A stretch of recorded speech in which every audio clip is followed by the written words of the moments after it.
Scotland have come under a lot of flack recently about the number of foreign players in their Six Nations squad, with 21 of the 40-man squad originally named not being born in Scotland. But is there any truth to this? So it is true that 52.5% of the squad were not natively born in Scotland, but that completely ignores players like Cameron Redpath, who grew up in England and was born in France because his father was playing there at the time. I feel like it's hard to make a case that a man with two Scottish parents, one of which has 60 caps for Scotland and is an ex-captain of his country, isn't Scottish. And also Cameron Henderson, who was born in Hong Kong to Scottish parents and grew up and was trained in Scotland. But to be fair, 3 of the players are Duhan van der Merwe, Peirre Schoemann and VP Nel, all of which are residency players and have no connection to Scotland outside of having lived here for at least 3 years, which isn't even actually the most residency players in a Six Nations 2023 squad. Ireland have 4. But what of the other 16? Well, all of them have at least one parent or one grandparent who is Scottish, which makes them eligible to play for the nation. 9 were born in other UK nations,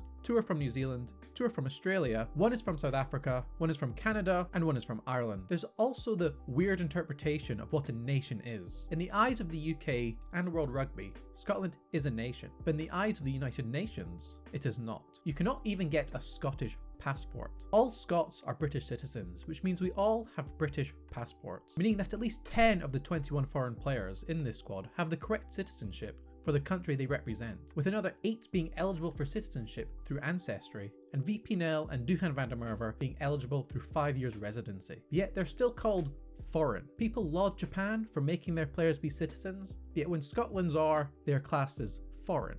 Now yes, I'm being somewhat facetious here, but I'm more pointing out the complex situation of what nationality is when it comes to UK nations. But we do potentially have an idea of what it would take to get Scottish citizenship if you could. In 2014, before the Scottish independence referendum, the Scottish government released a white paper describing many aspects of independence, one of which was the nature of citizenship. It stated that any British citizen living in Scotland would qualify for Scottish citizenship, and anyone with a parent or grandparent could apply for citizenship. It also stated that if you'd lived in the country for 10 years, you would be able to gain citizenship, which means 18 out of the 21 foreign players in the Scotland squad would qualify for Scottish citizenship under the Scottish government's own proposal. And if it's good enough for the democratically elected government of Scotland to define these people as Scottish, it should be good enough for you. Some might say I'm coming at this topic from bad faith, but I would equally say anyone saying there are 21 foreigners in the squad is doing the same. There are only 21 foreign players by one definition of what a foreigner is, but we see here by other definitions the number could fall as low as 1 foreign player who will represent Scotland in this year's Six Nations Championship. A championship which you can find out the entire history of by watching this video right here.